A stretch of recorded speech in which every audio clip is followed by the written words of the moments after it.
আসসালামু আলাইকুম। মোৰ নাম আকিয়া খাতুন। আমি পাৰো চেনেলত থকা সকলোকে নমস্কাৰ। তো মই কেইটামান ভিডিঅ' বনাইছোঁ, কেইদিনৰ পৰা ভিডিঅ' বনাই আছোঁ যে বানপানী আহি আছে, বানপানী আহিছে। ইতিমধ্যে কালিৰ পৰা বহুতো বানপানী আহি আছে বা বানপানী হৈছে। তো এতিয়া আমাৰ গাঁৱৰ মানুহবিলাকৰ কিমান অসুবিধা হৈ আছে, তো আজি 2-3জনৰ মুখৰ পৰা আপোনালোকক শুনাম, মই শুনি।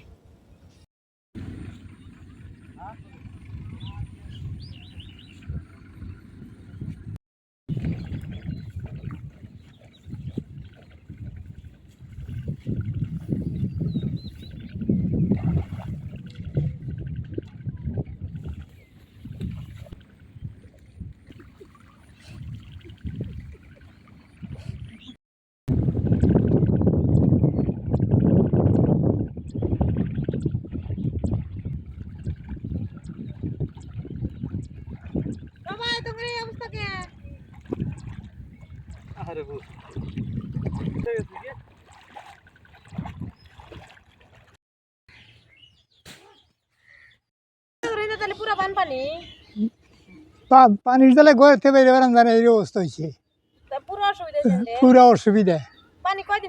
পানি কালকের থেকে এসে ধান টান তোলা শেষ, ধান আধা ধানে কাটা নেমেছে। নদী ভাঙিয়ে তো ফুরে যেতেছে, বেশি শেষ দিতেছে। হ্যাঁ, পুরা এর থেকে আর অসুবিধা নাই।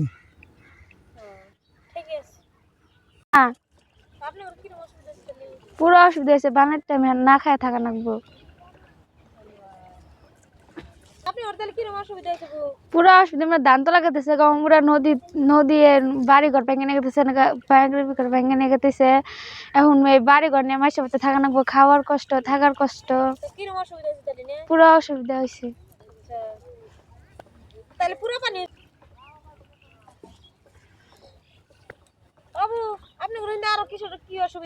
পোলা পানি স্কুলে যাহারে না, পড়াশোনার অসুবিধা দিছে, স্কুল সব বন্ধ, পোলা পানি যাহারে না।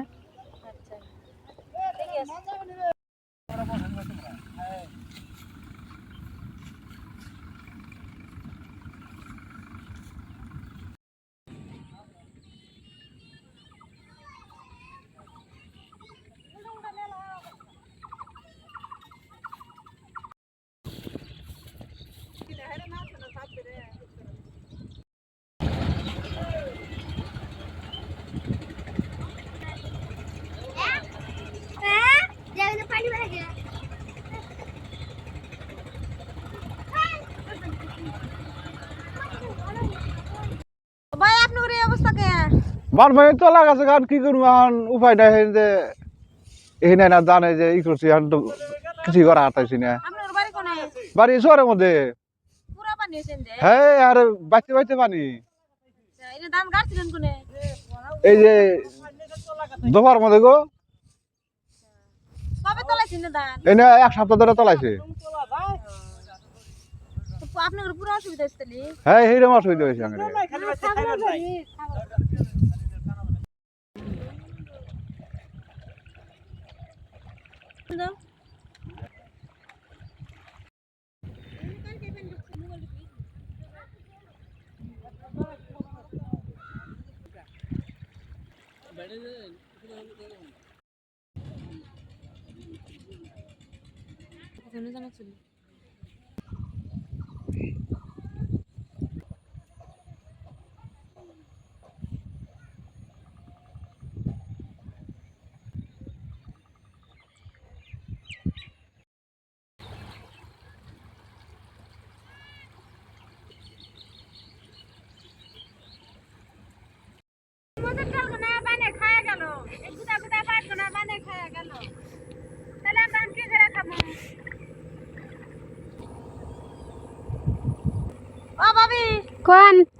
মজুর গাছ তলা গেছে, মজুর টাল ফেরা গুদা গুদা পাট গোনা দেন না, পানি ঢুকে গেল গা।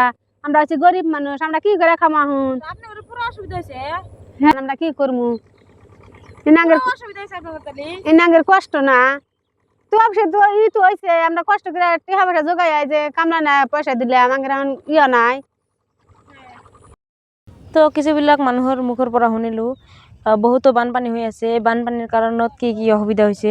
তো বিশেষ কৰি বেছি ধান খেতি নষ্ট হৈছে বা ধান কাটিব পৰা নাই। এতিয়াও বানপানীৰ কাৰণত প্ৰস্তুত হোৱা নাই। কোনোবিলাক মানুহৰ ঘৰত খাবাৰে নাই, খাৱাই নাই। আৰু এনেকুৱা হৈছে মৰাপাট ডুবি গৈছে, মৰুচ খেতি ডুবি গৈছে, এনেকুৱা পৰিস্থিতি হৈ আছে। তো আমাৰ গাঁৱৰ মানুহবিলাকৰ বহুতো অসুবিধা হৈ আছে।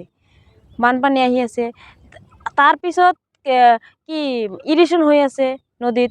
এতিয়া ঘৰ ভাঙিব লাগে, ঘৰ দুৱাৰত মানে পানী উঠিব লাগছে, উঠি আছে, এনেকুৱা পৰিস্থিতি হৈছে। তো এতিয়া আৰু কি হৈছে, স্কুল ঘাট বন্ধ, বাচ্চাবিলাকে স্কুলত যাব নোৱাৰে, এনেকুৱা পৰিস্থিতি হৈছে, এনেকুৱা অৱস্থা হৈছে। গাঁওখনত ইমান অসুবিধা হৈ আছে।